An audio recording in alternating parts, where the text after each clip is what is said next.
Бүгінгі сабағымыздың тақырыбы жеңдерді өңдеу және оларды бұйымдармен қосу.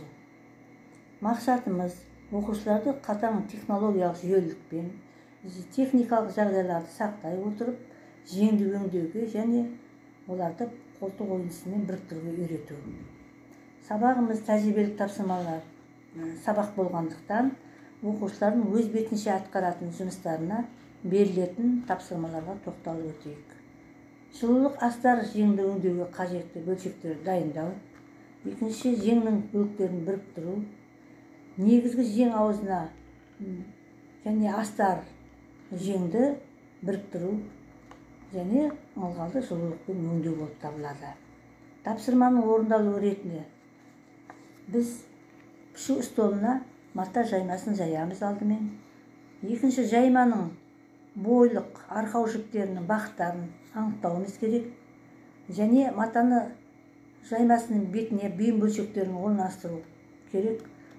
Біз орналастырған кезде декалдардың, үлгілердің ең үлкендерінен бастап, сонан кейін ашық жерлеріне майда бөлшектерді орналастырамыз.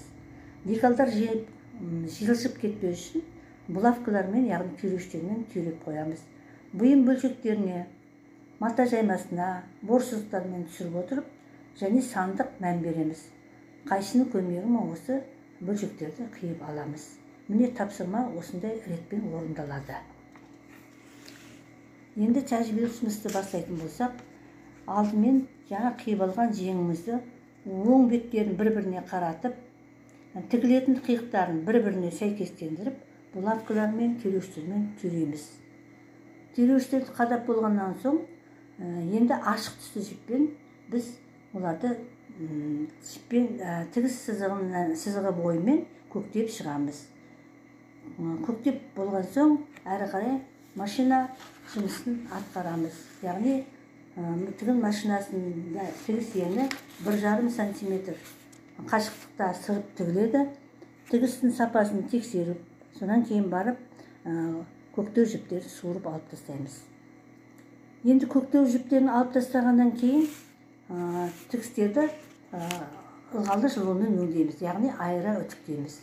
Дайын жеңге бүрме жасау үшін иек тұсын тігін машинасымен 0,15 сантиметр тігіп шығамыз.